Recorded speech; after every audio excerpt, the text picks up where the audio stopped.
Kalau kamu lahir di desa, mungkin kamu pernah ngerasain satu hal yang sama.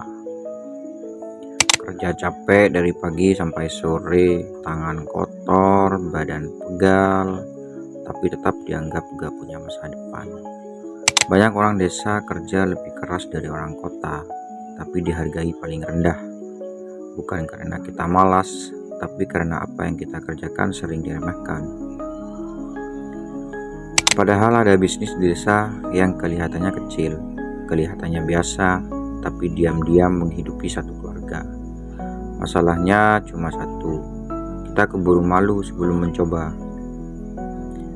Realitanya desa yang sering disalahpahami.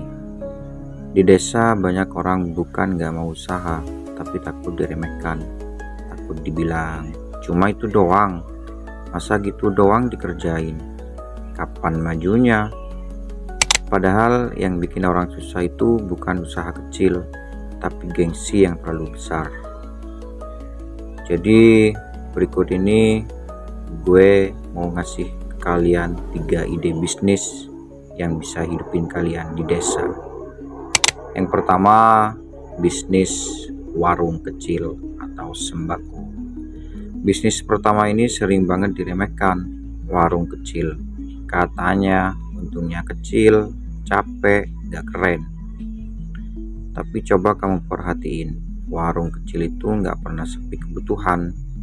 Nampak kecil, tapi kuat. Orang boleh gak beli motor, tapi tetap beli beras, gula, kopi, rokok, dan minyak. Warung kecil itu bukan bisnis cepat kaya, tapi bisnis bertahan hidup. Yang bikin warung gagal bukan karena kecil, tapi karena dicampur sama uang pribadi, dicatat nggak rapi, dianggap remeh sama yang punya sendiri. Terus bisnis yang kedua, jasa bengkel atau tukang atau servis kecil. Bisnis kedua ini sering dianggap rendah jasa, jadi tukang, jadi bengkel kecil, jadi servis apapun. Padahal di desa orang lebih butuh solusi daripada gaya. Motor rusak, mereka cari yang bisa beresin, bukan yang pakai jas. Kenyataannya jasa itu dibayar karena keahlian, bukan karena tampilan. Orang yang punya skill sebenarnya punya aset, tapi sering gak sadar nilainya. Banyak orang desa miskin bukan karena gak punya skill, tapi karena gak berani menjualnya. Terus ide bisnis yang ketiga adalah usaha hasil desa. Bisnis ketiga ini paling sering diremehkan, padahal paling dekat dengan kita. Hasil desa contohnya hasil kebun, hasil ternak, olahan sederhana. Karena kelihatan biasa, kita pikir nilainya kecil, padahal masalahnya bukan di hasilnya, tapi di cara menjualnya. Orang kota bisa kaya dari barang yang di desa dianggap sepele.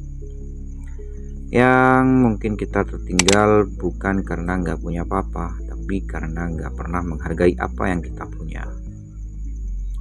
Cobalah dengerin baik-baik.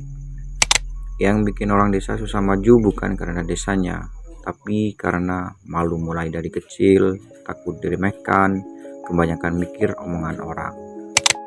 Rezeki itu bukan datang dari usaha yang keren, tapi dari usaha yang konsisten. Dan hidup itu tidak berubah saat orang lain menghargai kita, tapi saat kita berhenti meremehkan diri sendiri. Kalau kamu orang desa yang lagi berjuang, video ini buat kamu. Simpan video ini, kirim ke orang yang sering diremehin. Karena usaha kecil bisa menghidupi keluarga kalau dijalani dengan serius. Dan kamu gak harus kelihatan hebat dulu. Yang penting hidupmu pelan-pelan jadi lebih aman.